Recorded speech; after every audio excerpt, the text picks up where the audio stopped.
地球で生まれ育った全ての人類に報告させていただきます。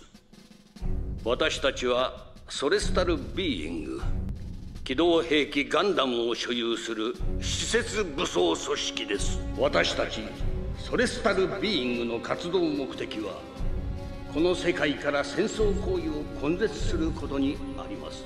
私たちは自らの利益のために行動はしません。戦争根絶という大きな目的のために私たちは立ち上がったのです。ただいまをもって全ての人類に向けて宣言します。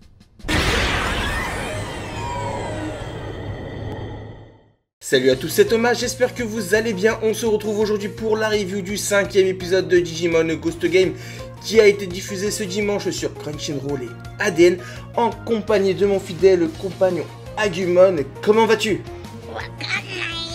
Moi aussi, je vais très bien. Cette semaine encore, on a eu un épisode qui était dans la continuité du précédent et qui cette fois-ci met enfin en valeur le troisième enfant et son Digimon. Tout le début de l'épisode est centré sur Kyoshiro et le pauvre, il n'a vraiment pas de chance malgré tous les porte-bonheurs qu'il possède et tous les phénomènes qui lui arrivent. Nous, on sait très bien que c'est Digimon qui lui fait endurer tout ça. Vouloir respirer un peu car il en a marre de subir tous ces phénomènes, il décide donc de partir aller se chercher une boisson dans un distributeur. Mais comme de par hasard, il n'y parvient pas à cause de sa malchance. Du coup, le pauvre Kyoshiro est tellement dépité qu'il retourne dans sa chambre. Et là, il subit encore les farces de Digimon. Car à peine arrivé dans sa chambre, il voit un Vital Bracelet Digivice qui flotte. Et Kyoshiro, en avançant vers la Digivice, des gouttes de sang tombent à côté de lui. Et là, en levant la tête, il voit le message suivant: enfile-la. Bien sûr, le message n'est pas réellement écrit avec du sang, c'est encore une farce de Digimon. Elle a écrit ce message avec du ketchup. Du coup, Kyoshiro est tellement paniqué qu'il va mettre la Vital Bracelet Digivice à son poignet, ce qui va faire apparaître Jellimon. Jellimon, elle va mettre sa Gym Card dans la Vital Bracelet Digivice, ce qui va la matérialiser. J'ai vraiment apprécié la façon dont ces deux-là se sont rencontrés. Concernant Jellimon, le caractère qu'ils lui ont mis lui colle vraiment bien. J'ai également adoré le fait que pour s'adresser à Jellimon, ou si on vient à parler d'elle, il faut toujours employer Jellimon-sama. Par contre, une chose où j'ai vraiment eu du mal à acquiescer, c'est que pendant l'épisode 3 avec Dracmon, on nous disait bien que vu qu'il était sous forme holographique, il ne pouvait rien toucher du monde réel.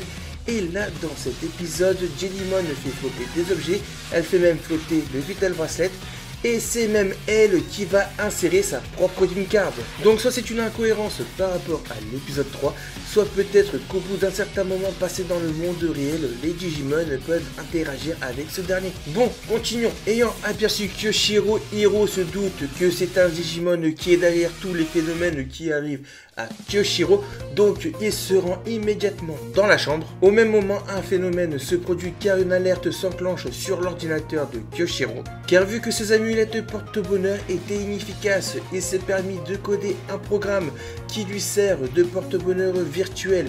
Et pour espérer que ça marche, il en a installé un petit peu partout en ville, mais également dans les appareils des élèves de son école.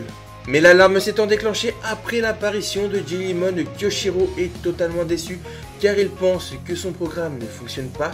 C'est juste que son programme avait détecté quelque chose de bien plus grand en approche. Et cette chose qui est sur le point d'arriver, c'est tout simplement l'apparition d'un Digimon serviteur du dieu de la richesse. En gros, c'est lui qui gère le flux monétaire. Il s'agit de Majiramon, le Digimon dragon, accompagné de ses vassaux qui lui servent de guide, Quetzalmon, le Digimon serpent, ensuite on a Bitmon, le Digimon lapin, et Goatmon, le Digimon bouc.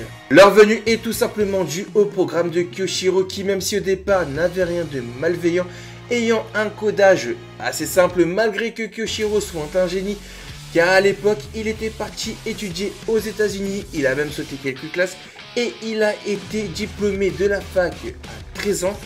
Pour l'embêter, Jellimon a contourné son programme pour effacer le facteur chance et le remplacer par un blocage du système de paiement automatisé.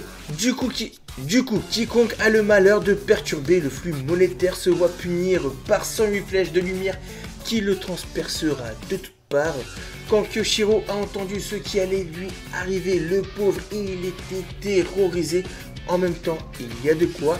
Après, Hiro a su le remotiver. Il a su le remotiver en lui disant que la seule solution était d'effacer son programme entièrement pendant que lui et Gammamon ainsi que Ruli et Angoramon s'occupaient de retarder les Digimon. Oui, Ruli était bien là dans l'épisode, mais comme Hiro, elle n'a pas servi à grand chose vu que cet épisode était consacré sur Kyoshiro et Jellymon.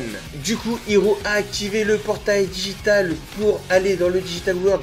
Ainsi, ils éviteront de faire des dégâts dans le monde réel. Gammamon, lui, Seshinka embêtait le Gammamon pour affronter les Digimon qui accompagnent Majiramon. Sauf qu'il n'y a pas vraiment de combat car Quetzalmon va entraver Bethel Gammamon. Bitmon, lui, va empêcher Hiro de bouger.